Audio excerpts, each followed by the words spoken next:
had been secretly in love with Elias for 6 years, and we were still just friends. When I was sick and hospitalized, he took care of everything, sparing no effort, showing more concern than anyone else. When my cousin got engaged, he accompanied me to the party. He gave the biggest red envelope at the event. Everyone thought we would end up together sooner or later. Finally, I mustered up the courage to confess my feelings to him, but he just glanced at me casually, playing with his lighter, and chuckled softly. "I see you as a friend. And you want to date me? Lisa, stop joking, be good." I stayed silent for a long time before nodding. Okay. After that day, we didn't contact each other for a long while. The next time he called me was 2 months later. He asked casually, "What have you been up to lately? Haven't seen you in a while." I glanced at the man across from me, who was distinguished and cold, and replied honestly, "Oh, I'm on a blind date." As soon as I said it, I heard the sound of a phone being smashed on the other end of the line. Chapter 1. I never thought things between Elias and I would come to this. He leaned casually against the railing, his expression relaxed, a slight smile tugging at his lips as if he'd just heard a joke. He asked me, "Tell me, what do you like about me?" My palms were sweaty. You're good to me, better than anyone. In these 6 years, he had never missed a moment in my life. On my birthday, he handled everything. He made the cake himself, booked the biggest venue, and placed me in the center of everyone's attention. Lazily, he lit the candles and said, "Make a wish. If the heavens can't make it happen, I will." He had a villa with an enormous garden full of roses, all because I liked them. He didn't originally live there. He bought the place after I graduated and started working. I was overwhelmed with the pressure, being a newcomer, and often felt worn out. Once breaking down in front of him, not long after, he moved in and even left a room for me. With a sigh, he said, "Whenever you feel down, just come over. I'm so close. Who else would you turn to?" When I was too busy with work to eat, this man, who had never so much as touched a stove, learned to cook for me every day. He brought food to my office. The first dish he learned was my favorite, spicy chicken. Born into wealth, he was never arrogant. The people who chased after him could circle the city twice. Some even came to me, asking me to arrange a dinner with him. Back then, I was young and didn't know how to say no. I helped a girl set up a meeting with Elias, and that night, I received her call. He seems gentle on the outside, but deep down, he's incredibly cold. I don't think I stand a chance. The girl told me that Elias was the most well-mannered man she had ever met. When he realized he was being tricked, he didn't get angry. He patiently stayed with her through the entire meal but, in the end, said, "Lisa's career is just starting to take off, and she's often splitting her time in half. You may not care about her, but I do. From now on, if it's not necessary, let's avoid disturbing her. Don't you agree?" Back then, everything was so clear and bright. Time flowed gently. Everything seemed perfect. Everyone thought that, being so close, Elias and I would end up together eventually. I thought the same. But what if he didn't like me? What then? Chapter 2. Elias raised an eyebrow and, after a long pause, lowered his gaze and spoke my name seriously. "Lisa, you're 25.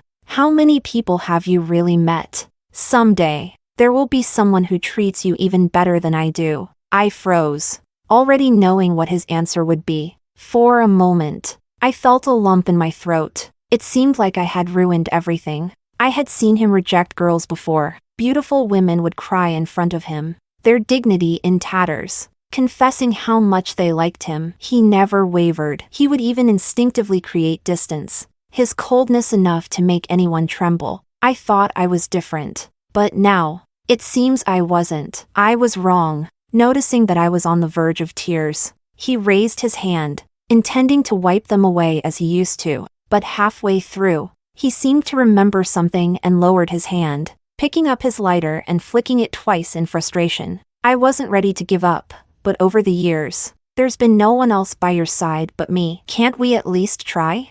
I really like you, Elias. I truly do. I was rambling, but his expression grew even colder. Suddenly, I felt embarrassed, having known him for so many years. I was more aware than anyone of what that look meant. He was growing tired of me, and then, he chuckled softly, a bit nonchalantly, as if he was making his final decision on the matter. I see you as a friend, and you want to date me? Do you really think that's appropriate? Lisa, stop joking, be good. I was silent for a long time. I knew that this was the end for us. We wouldn't even be friends anymore. But I asked myself, will I ever meet someone like him again? Someone who cares about me, who takes care of everything, just like he does. I covered my face and cried out loud. He sighed, lowered his eyes to look at me. He didn't say anything, but somehow, it felt like he said everything. After I finished crying, he helped me up. His fingers curled slightly as he lifted me, but then he quickly withdrew his hand and stuffed it into his pocket. He then gestured with his chin toward the 2 large bags in the living room. These are gifts I brought you from this business trip. Take them with you. I glanced over. They were filled with luxury items from domestic and international brands. Any one of them would cost me several years' salary. He had given me gifts like this many times before, no matter how expensive. For him, it was nothing more than a casual gesture. He always found countless reasons to give me something: promotion, a pay raise, or simply because I wore a beautiful dress on a sunny day. If I didn't accept, he would get upset. Over time, I learned his moods, so I started giving him gifts in return: sweaters and scarves I knit myself, or ties and cufflinks I carefully selected. When he received them, he always smiled. My friends would say, "The way you two are, it's basically like dating." If he doesn't like you, no one would believe it. But she was wrong, and so was I. Elias only saw me as a friend. I don't want them, I said. He nodded. Okay. Without saying much else, as I was about to leave, I looked back at him. He was sitting quietly on the sofa, his expression unreadable, a cigarette between his fingers. He seemed somber. I thought about our past and suddenly stopped in my tracks. Maybe I should try again. I could take it slow, pursue him, show him that my feelings were genuine. What if, just maybe, it worked? But before I could speak, he beat me to it. The key to the villa. Do you have it with you?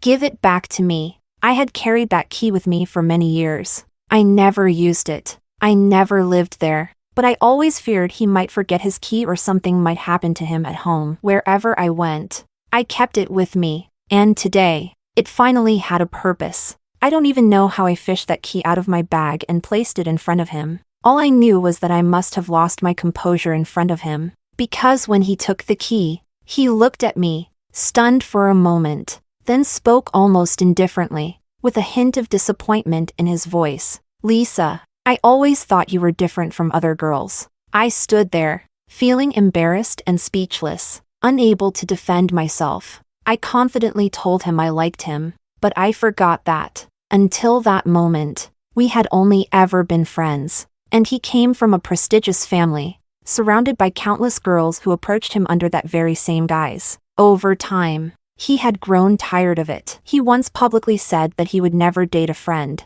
That was the reason why I was his only female friend. When I first learned about this, we weren't that close, and I wasn't even attracted to him then. So, I just casually laughed it off and didn't think much about it. But now, it seems that from the very beginning, he had clearly drawn the line between us. He treated me with genuine sincerity as a friend, assuming I viewed him the same way. We admired each other, but it had nothing to do with romance. But now, he suddenly realized that wasn't true. I was a coward, someone who had harbored secret feelings for him all along. And today, I finally revealed my true intentions. Chapter 3. Afterward, I took 2 days off and went on a little trip to a nearby city. During that time, Elias didn't contact me. Before, we used to talk almost every day. It didn't take long for me to adjust. I threw myself back into work. My colleagues asked me about Elias. Where's that super handsome rich guy?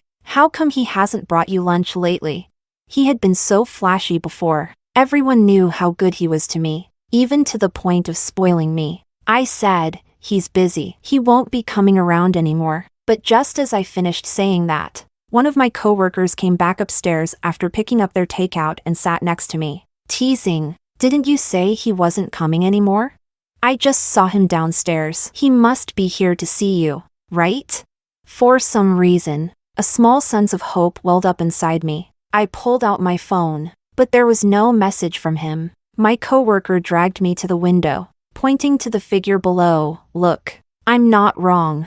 It's him, right? You should go down." I clenched my fists, but in the next moment, I saw a girl walking toward him from the front. I recognized her. It was Nicole, the girl who had chased Elias most persistently. Nicole came from a good family and had a spoiled personality. She somehow found out that I was close to Elias and deliberately sought me out, threatening to make my life miserable. Back then, I was so mad that I fought with her. When Elias arrived, it was the first time I saw him that angry. His face dark with fury as he told Nicole to get lost. Then, carefully, he bandaged my wounds, clicking his tongue. "I didn't know you had such a fierce side. Don't worry, she won't bother you again." In that moment, I genuinely thought that maybe he liked me too. If only I could break the unspoken barrier between us, then I could openly stay by his side. Nicole walked up to Elias, said something to him, and slowly,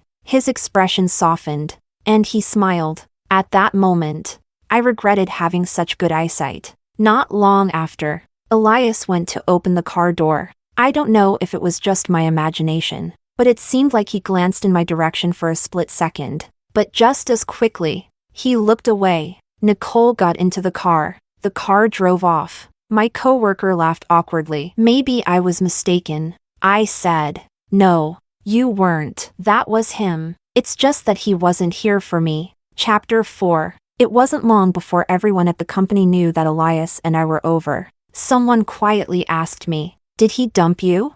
I shook my head and took a sip of my coffee. "No, we were never together in the first place." The other person looked at me in shock, their mouth hanging open. "I thought when you said you weren't together, it was just an excuse not to make it public." "No, from the beginning to the end, we really weren't together." No one believed it. The mighty Elias, lowering himself to talk to a girl so gently, taking care of her every need. And it was all just because they were friends. But maybe he even forgot that he didn't treat any of his other friends that way. She thought for a moment. "You probably didn't know this, did you? Back when you first started here, he actually came by the company himself. He had a long conversation with the boss in the office." I froze. I really didn't know. He never mentioned it to me. But looking back, the signs were there. At the time, a manager was always picking on me. But not long after, he was demoted and transferred to another department. And there were so many projects I got that I shouldn't have been considered for. I threw myself even harder into my work. I avoided all possible situations where I might run into Elias. And somehow, I really never saw him again. The next time I heard his name was about half a month later. I was out shopping with a friend when a young man walked toward us. The man was Oliver, one of Elias's friends. He was with a girl I'd never seen before, probably his new girlfriend. When he saw me, Oliver happily walked over. "Lisa?" I nodded and greeted him. He smiled. "I just got back from a trip abroad. It's been a while since we last met. Let's have dinner tonight. I'll invite Elias too." I quickly said, "No need." But before I could finish, he had already raised his hand and dialed the phone. "Hey, bro, let's grab dinner tonight." He accidentally hit the speakerphone, and on the other end of the line, the man's voice was cold and emotionless. "Send me the address." "Sure. By the way, Lisa is right here with me, and I already told her. Why don't you bring her along tonight?" After Oliver said this, there was a long silence from Elias before he spoke. His voice was slightly hoarse and sounded a bit tired.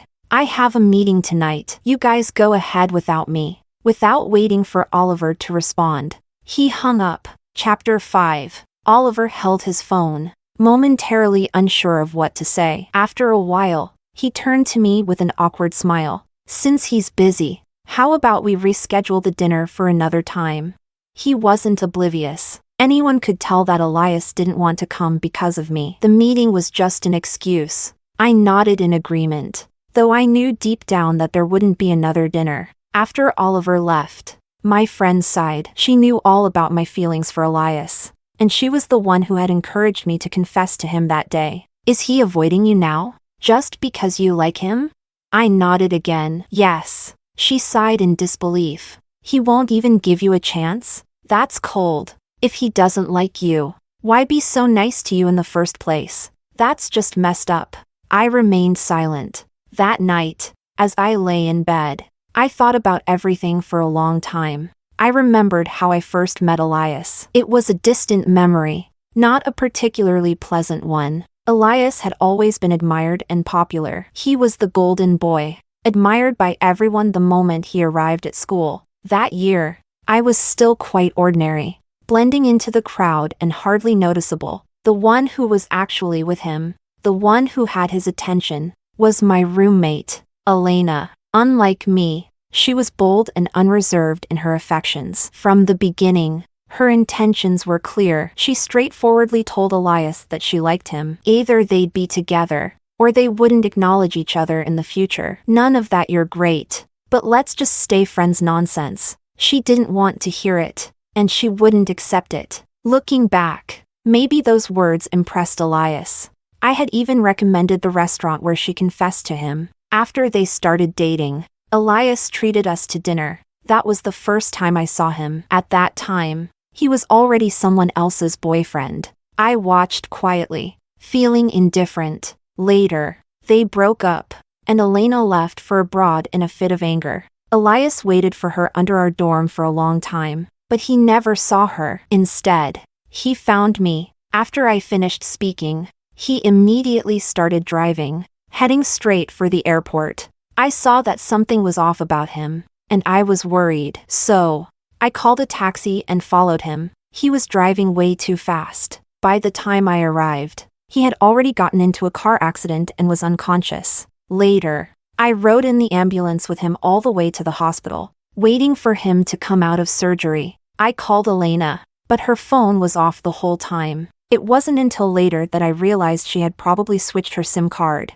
That night, I was the only one by his side. The next morning, I contacted his friends and family through the school. I never went back to the hospital after that. When he woke up, his family mentioned me to him. Once again, it was at the dorm building where we met. Tall and composed, he sent someone up to find me. I thought it must be something urgent, so I rushed downstairs. But when he saw me, he suddenly smiled. "So, it was you." At that moment, a complicated feeling stirred inside me. Before that, we had crossed paths a few times, but he had never matched my face to my name. I said, "Yes." Then, after a pause, I added, "Elena." His smile froze. Forget it. He meant that he and Elena were done. I was momentarily stunned and didn't ask any more questions. From that day on, he often sought me out, bringing me into his inner circle. At first, I was indifferent, but over time, I began to feel something. Eventually, I fell for him. Falling for someone like him was such an easy thing to do. He had only ever been in one serious relationship, and it left him deeply hurt. Elena came back a few times, trying to reconcile with him, but he remained distant, as if he had never chased her to the airport in a passionate rush. Last month, when news of Elena's wedding reached him, he gracefully sent his congratulations. It was then that I knew for sure he had truly moved on. More than one person told me, with how much Elias values you, and the fact that he hasn't had anyone else around all these years, I can bet on it, you two will end up together. Hearing it so often, I started to believe it. But falling in love, especially unrequited, is tricky. Take one step back, and you're left unsatisfied. Take one step forward, and you either get what you want or lose it all. I wasn't so lucky, it was the latter. Chapter 6. When I cut off contact with Elias, the happiest person had to be Nicole. We had gotten into a fight once. She couldn't stand me, and I didn't like her either. As women, we could see right through each other's little schemes. Not long after, I received a package. The sender was Nicole, but the return address was Elias's villa. I opened it, and inside were the things he had given me that day. the ones I hadn't accepted. I thought about it for a moment, then put them away. A wave of sadness washed over me. Elias had always disliked Nicole, just like I did. How had things come to this between us? And yet now, he seemed to be getting close to Nicole again. Not long after, my cousin called me. After a few exchanges, as usual, she mentioned Elias. She talked about how considerate he was, how he had even made a special trip to buy nutritional supplements for my aunt and toys for my little cousin. 4 years ago, when my cousin got engaged, it was Elias who accompanied me. Before we went, I had told him that my parents had passed away, and that I had been raised by my aunt. Normally, he was so laid back and indifferent, but that day he was particularly thoughtful. He took care of many things I hadn't even considered. At the end, he even gave a large red envelope as a gift. I listened quietly. After a moment, something occurred to me, and I asked, "When did this happen?" My cousin replied, "A couple of days ago." But he didn't seem to be in a good mood that day. He was acting strange. I asked him why he didn't bring you along, but he didn't answer. I took a deep breath. What was this supposed to mean? If he had already decided to distance himself from me, why was he quietly doing all these things? Did he realize that the more he did this, the harder it would be for me to ever forget him? This couldn't be what he wanted. I said, "If he comes by again, don't let him in. We won't be in contact anymore." I confessed to him. He rejected me. My cousin was momentarily stunned, then tried to comfort me for a long time. Not long after, she and my aunt started arranging some blind dates for me. I was getting a headache from it all, but it had practically become an obsession for my aunt. She had always thought Elias and I would end up together, so she hadn't been worried. Now that she knew it wasn't going to happen, within a few days, she was so anxious that she had broken out in cold sores. I had no choice but to meet 2 of the dates. When I ran into Elias, I had just finished meeting the second one. As I stepped out of the private room, I bumped into Elias and his group. He was dressed in a white shirt and black pants, his face expressionless. After not seeing him for over a month, his demeanor had grown much colder. When he saw me, he instinctively took a step forward, but then he remembered something and abruptly stopped, turning his gaze away. It was as if he hadn't seen me, but his friends had already noticed me. They seemed unaware of what had happened between Elias and me. They all invited me to join them for dinner. Oliver glanced at Elias and tried to dissuade them, saying, "Come on, Lisa just came out of a private room. She's already eaten. Don't force her to stay." Just as he finished speaking, a phone rang among the group. Someone answered, spoke a few words, then hung up. Then they turned to Elias and said, "Nicole's asking where we are. She says she's coming over." The person's tone was casual, as if this had happened many times recently. But I remembered that, in the past, no one ever relayed messages from another girl to Elias. While I was thinking this, I heard Elias speak. "Tell her." As he spoke, he seemed to remember something, and finally looked at me, his voice taut. "You stay too. Let's have dinner together." I was silent for a moment before responding. All right. Chapter 7. I was the last one to enter the private room. There were only 2 seats left. One was next to Elias. The other was far from him. I knew that the seat next to him was meant for me. For so many years, there had always been a spot left for me by Elias's side. Everyone was used to it. I looked over at Elias, and he was also looking at me, his gaze calm, without the slightest ripple of emotion, as if he didn't care. But as I sat down, I caught a glimpse of his hand resting by his side. Trembling slightly, someone asked, "Why aren't you sitting next to Elias?" I thought about it and came up with a casual excuse. I hadn't known my boundaries before. Now that he had already rejected me, I needed to set things straight. That wasn't my seat anymore. After a while, Nicole arrived and sat next to Elias. I watched silently. I had eaten quite a bit earlier, so I wasn't hungry now. It seemed Elias didn't have much of an appetite either. He probably hadn't eaten before coming here. So, it was because of me being here that he couldn't eat. Sitting next to Elias, Nicole was unexpectedly well behaved. The 2 of them exchanged a few words from time to time. I watched for a moment before quietly looking away. As the evening came to an end, Nicole gave me a challenging look. Then, as we brushed past each other, she suddenly leaned close to my ear and whispered, "I heard you grew up depending on others. No wonder you're so unlikable, always clinging to Elias." My body stiffened, and I stared directly at her. This was something I had only ever told Elias. Nicole was about to say more, but I had already pushed her away. At that moment, I was surprisingly calm. "You want to fight again? Come." Nicole suddenly fell silent and took 2 steps back. Last time, she had already suffered a loss under my hands. I looked at his side. "Elias, come here, we need to talk." This situation had long since stopped stirring any waves in my heart.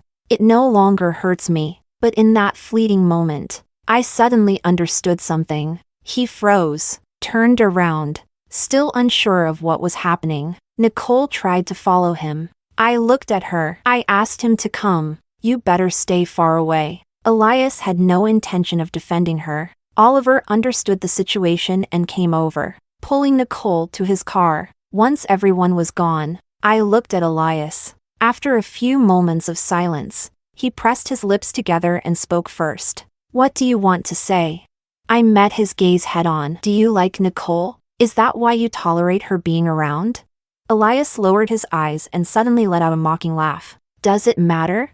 At least she didn't pretend to be my friend and deceive me for 6 years." His words were sharp. It sounded like he was acting out of spite. Suddenly, I felt very tired. His every action was telling me, "Look, Lisa, you were wrong. Terribly wrong. You ruined the version of you that Elias had in his mind." I said, "So what now? Haven't I already stayed far away from you? What else do you want me to do?"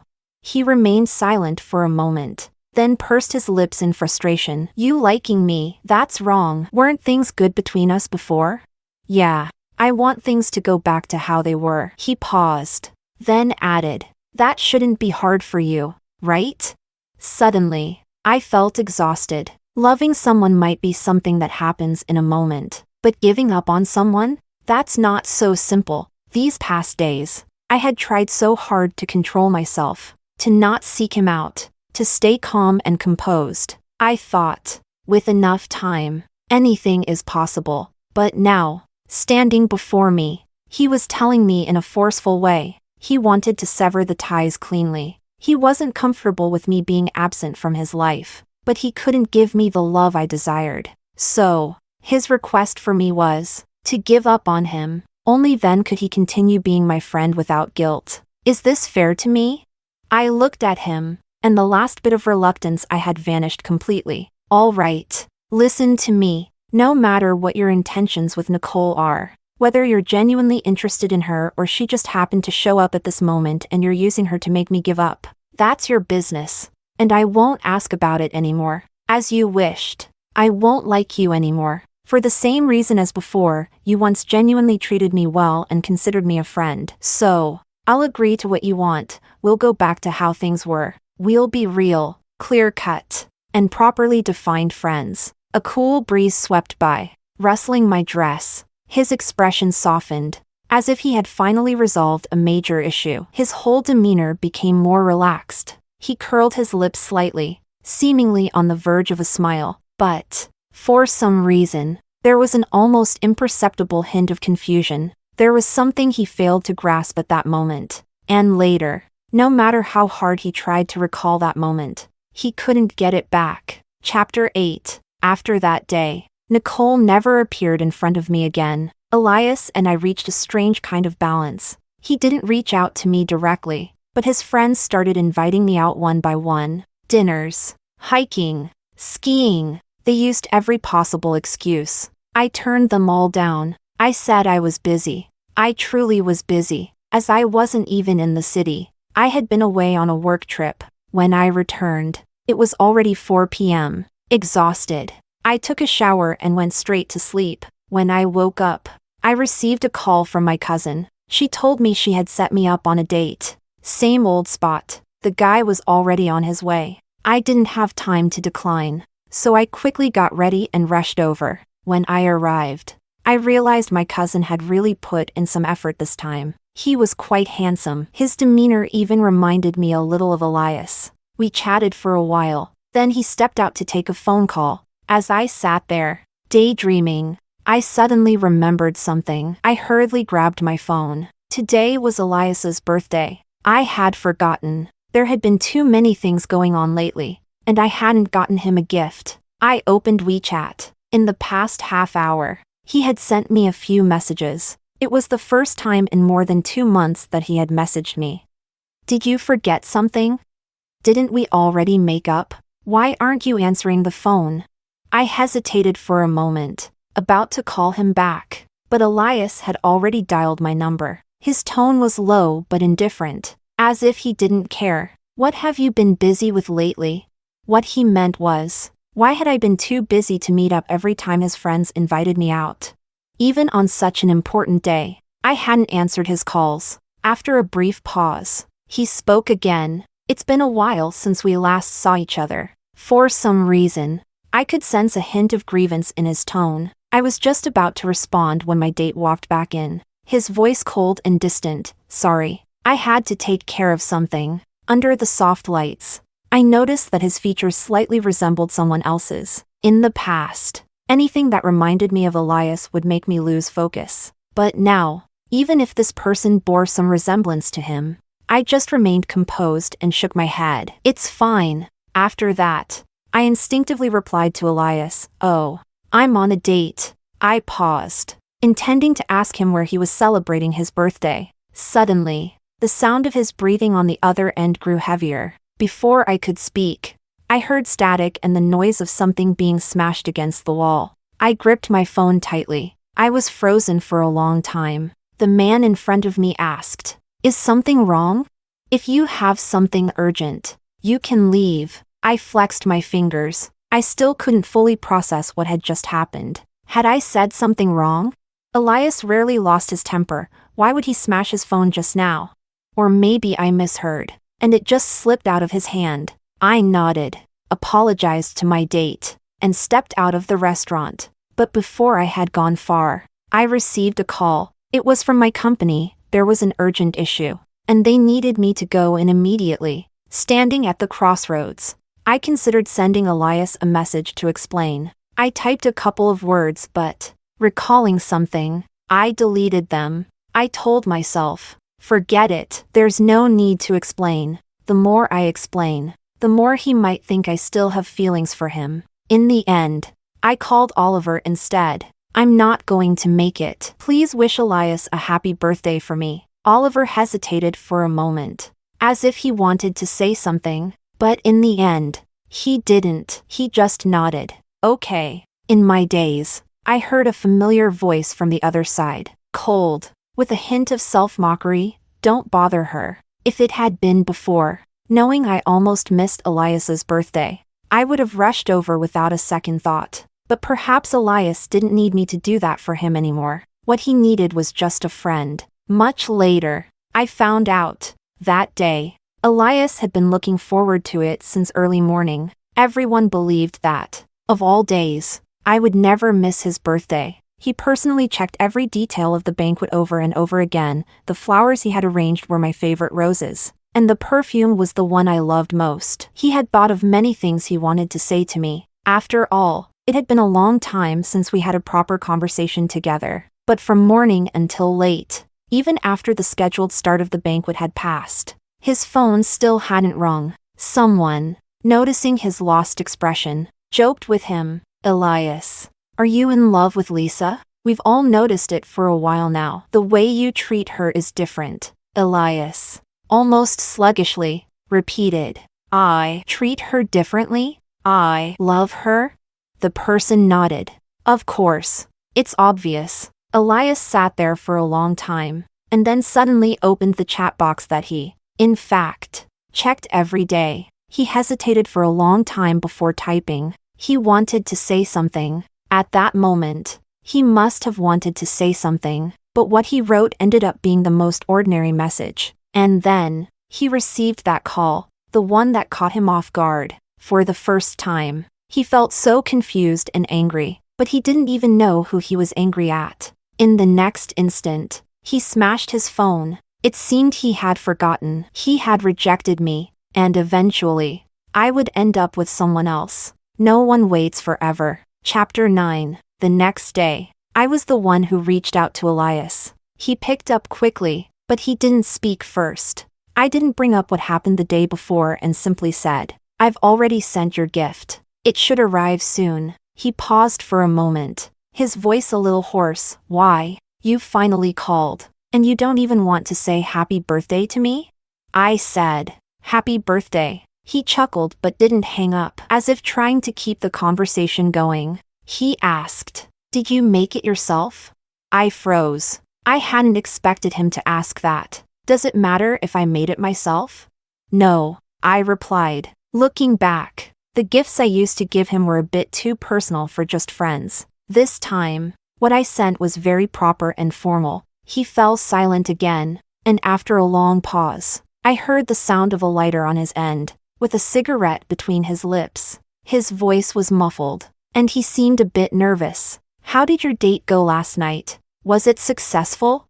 I thought of the man's face. Feeling slightly guilty, I said, "Yes, it went well." I wasn't sure if he heard me clearly, but suddenly he choked on the smoke and started coughing. I glanced at the time. "I have something to do soon, so I'll let you go," he responded, his voice raspy. "All right." After that day, we continued to talk like we always had, but most of the time, it was him reaching out to me. One day, he sent me a message. "I'm making cookies. I forgot a few steps. Could you come over and help me?" I don't know when it started. Our conversations had turned into phrases like "could you?" "Can you?" and "would you?" The distance between us had grown so much that it felt surreal. My thoughts were scattered, and I forgot to reply to that message. When I got home and saw him standing at my door, I suddenly remembered. He glanced at his phone and then looked up at me, his expression slightly fatigued. "You were supposed to finish work an hour ago. Why are you only getting back now?" I froze. I had made a last-minute plan to have dinner with a friend. I hadn't expected Elias to wait for me here. Before I could answer, he raised his eyebrow and asked, "Were you meeting your date?" I opened my mouth but then simply nodded. "Yes, I was." He didn't smile, just stared at me. After a moment, he spoke, calling my name with a hint of seriousness, "Lisa." I looked at him, puzzled. "Yes?" The next second, my phone rang. I had to answer. It was my date from the other day. He asked if I had time to go watch a movie. I hadn't expected that. After leaving early last time, there would be a follow-up. Before I could say anything, Elias was already behind me, asking, "Is that your date?" I sighed inwardly. How concerned was he, that he even kept tabs on my dating life?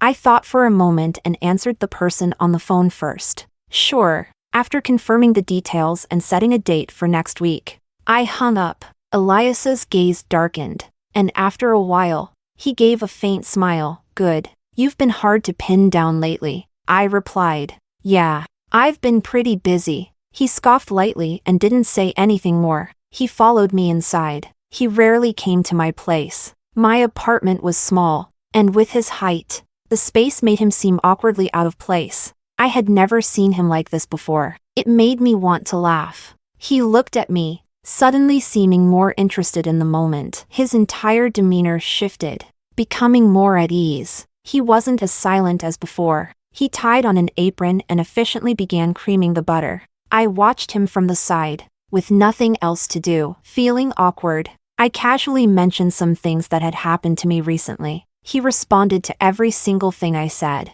I paused and looked at him, suddenly realizing something strange. "You were the one who taught me how to make these cookies. How could you forget the steps?" And he hadn't even asked me once what the next step was. The room instantly fell silent. I heard the sound of something almost getting knocked over. His voice was strained as he answered. "I just remembered." Chapter 10. Slowly, Elias and I went back to the way we used to interact. But I wasn't sure if it was just my imagination, or if he didn't seem as happy. A couple of days later, one of his friends had a baby's 1-month celebration. I was invited too. Afterward, a few of us gathered for a meal. I hadn't planned to join, but Elias grabbed my wrist and said, "If I get drunk later and you're not around, I won't be able to get home." The night was deep, and his tone was pitiful. He looked down at me, his eyes full of unspoken words. I thought for a moment and agreed. After all, it was the last time. He had been so good to me before, and taking care of him for a bit wasn't a big deal. It's just friends helping each other out. 2 weeks ago, I received notice that I'd be sent to work in another city. It could be 6 months, maybe longer. I was leaving tomorrow. The drinks flowed, and the atmosphere grew lively. Suddenly, someone suggested playing Truth or Dare. Before long, it was Elias's turn. Someone asked, "Elias, is there someone you like?" Elias was silent for a moment. After a long pause, he lifted his head and replied, "Yes." Everyone started teasing and looked in my direction. Besides me, they probably couldn't think of anyone else. I was a little slow to react. I was about to say, "Don't look at me. It's not me." After all, I had confessed my feelings to Elias, and he had rejected me. He hadn't spared any feelings. But before I could say anything, Elias chuckled, glanced at me, and said, "All right, next." I was lucky and didn't lose the game for most of the night. But near the end, I finally lost a round. The person asking the question was Elias. He was holding his cards, and the gases around us were full of suggestions. He asked me, "Which one will you choose?" I thought about it and said, "Dare." He raised an eyebrow slightly and pressed his lips together, looking a little nervous. "Send your date a message. Tell him that you're busy tomorrow and can't go to the movies." Our eyes met. I didn't move. Elias lifted his gaze, his voice carrying a bit of pressure as he slowly asked, "Is that hard?" I replied, "Yes, it's hard." In fact, I had already talked to that person earlier that evening. I had declined the movie invitation, but there was no need to tell him that. We were just friends, and there were some things that shouldn't be said. If I said too much, the boundaries would blur. I picked up the drink in front of me and downed it in one go. Chapter 11. That night, we stayed out quite late, and Elias really had too much to drink. I took him home. When we reached the villa door, I asked him for his keys. He fumbled around, looking at me, his eyes tinged red. I didn't bring them. I froze. What now? His thoughts were surprisingly clear. "Let's go to your place." My place wasn't far from here, and now, it seemed like there really wasn't a better option. So I brought him back to my home. He staggered beside me, always looking at me with a direct gaze. Suddenly, he spoke, his voice unusually gentle. Lisa, I forgot to ask before. When did you start liking me?" I didn't hesitate much. 6 years, Elias. I've liked you for 6 years. This topic has almost become a forbidden one between us recently. But now, he must have been drunk. So he asked. He pursed his lips and suddenly stopped talking. His entire body seemed to tense up. Once we were home, I made him some hangover soup. He sat on the couch, holding the bowl, taking large gulps, his shirt a bit disheveled. He looked at me and said, "It's good." I couldn't help but laugh. There was nothing particularly good about it. After he finished, I squatted down to take the bowl from his hands, gently coaxing him. Just then, the lights went out. There was a power outage. As I was about to stand up, his hand suddenly gripped my waist. I fell onto him. Our breaths mingled. Under the influence of alcohol, his grip was strong, almost possessive. His lips were nearly touching mine, his breath warm. He called my name, over and over again. "Lisa, Lee-sa." I pushed him away. "Enough. Just lie down and sleep. It's almost morning." I had an early flight. I hadn't even finished packing yet. No time to waste here. After a while, the lights came back on. Elias looked uncomfortable, struggling to pull at his clothes. I leaned down, intending to help him change into something more comfortable. In the past, whenever he drank too much, I'd always take care of him like this. But the thought quickly disappeared. It wasn't right anymore. I turned around, intending to head to my bedroom. But suddenly, he grabbed my wrist. His grip was tight, his breathing growing more erratic, and he was muttering something. I couldn't quite make out the words. I could only faintly catch words like regret and like. Moonlight spilled in, casting a glow over him, and I suddenly thought, oh, this is the man I've secretly loved for 6 years. By the time I left, Elias still hadn't woken up. I called Oliver. Elias is at my place. Come pick him up, Oliver instinctively asked. And what about you? I looked at the suitcase by my side. I'm going away for a while. I won't be back anytime soon. He was silent for a moment. Does he know about this? Did he let you go? I was a little confused. Why wouldn't he let me go? Oliver was at a loss for words, and after a while, he stammered. What I mean is, even if it's for work, you don't have to go so far. Elias could set things up for you here. I smiled. There's no need for that between friends. Chapter 12. When I moved to the new city, I had to readjust, finding a place to live, settling down. It was busy, but it felt good. Before, Elias would have taken care of all these things for me. Now, I was doing it all myself, and it wasn't so bad. Elias texted me twice. The first time was right after I landed. I turned on my phone and saw his message. It was brief. He wrote, leaving without saying goodbye? Lisa, you've really grown up. I didn't know how to respond. After thinking for a long time, I just replied, oh. The second time was late at night. By then, I had been in the new city for about half a month. It was my birthday. He sent a long message. He told me that he had cooked a huge meal that day and invited a lot of people over. Someone complained about the spicy food. Gasping for air, why is everything so spicy? Elias? That day, he didn't eat a single bite. At the end of the message, he asked me, the food there is bland, right? Are you getting used to it? How's your place? Is anyone giving you trouble? I read the message twice. Finally, I replied, I'm used to it. No one's bothering me. Why was he doing this again? Every time he acted like this, I started thinking he might actually like me. A few days later, I came down with a high fever. I went to the hospital alone, took a cab, got myself registered, and went in for an 4. Sitting in the hospital lobby, watching people come and go, I thought back to 2 years ago. I was so busy that I neglected my meals, lacked sleep, and eventually passed out from exhaustion. It was the same scene, crowded and noisy. But back then, someone stayed by my side the entire time. I didn't have to do anything. He took care of everything. I spent 8 days in the hospital. He arranged for a private room, and I slept better than anyone else. He was there, worried, staying up with me through several sleepless nights. That version of him, he didn't like me. In the midst of all the hospital noise, I suddenly started crying. How did things get to this point? Even though I thought I had let go, moments like this reminded me how much I still carried it with me. That's just who I am, sensitive, insecure, and afraid. But now, I should truly face these things and let them go. I spent several consecutive days at the hospital. I didn't think about Elias again. On the last day, as I was leaving the hospital, I saw someone hurriedly making their way toward me from a distance. He spotted me, eagerly. He walked over to me. I heard you were sick. How are you feeling now? Are you still in pain? I stared at him for a long time, unsure of how to react. Finally, as if something clicked in my mind, I smiled. I'm fine now. Then I added, by the way, Elias, do you remember that question you once asked me?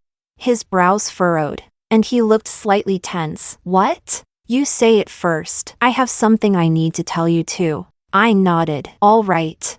I'll go first. I repeated the question he had once asked me, and finally, I answered it with certainty. You were right. I'm only 25. I haven't met that many people yet. There will be someone out there who treats me even better than you did. By then, I won't have to hide my feelings under the guise of friendship, whispering my secrets in the dark, pouring out my heart. Someone will listen.